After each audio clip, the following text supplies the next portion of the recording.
Well, in a potential win for developers, the Manatee County Commission is poised to remove wetland protections in this morning's meeting. SNN's Marco Lamano has more now on what could change or what that change could mean for the county.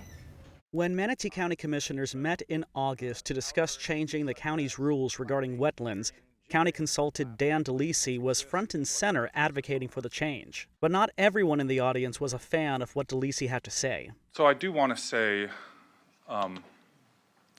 unequivocally that these amendments do not cause impacts to wetlands.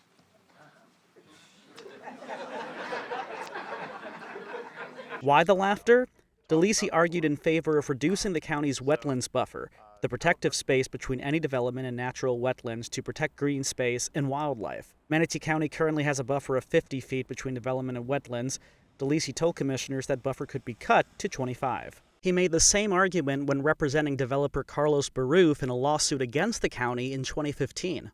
Dozens of people who spoke at the meeting also opposed reducing the buffer.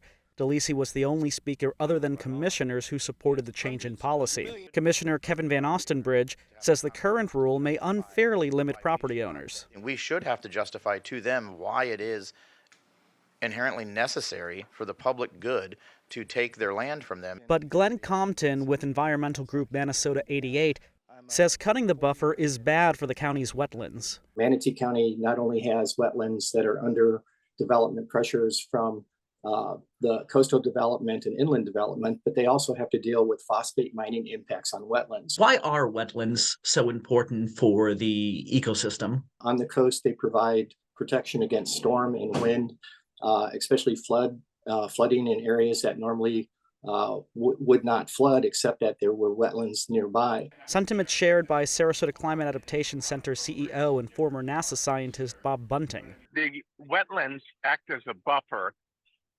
We can't afford to lose any more than we're losing through sea level rise and increased storms. Commissioner Van Ostenbridge argued that reducing the restrictions helps reduce the size of government.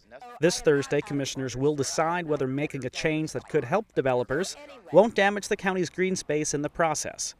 Reporting from Manatee County, Marco Lamano, SNN, the Suncoast News Network. And clearly, this is a developing story. The meeting is at 9 a.m. today. We have reached out to several Manatee County commissioners, including Mr. Van Ostenbridge, for comment. We were told that none of the commissioners would be available for an interview until after they had voted.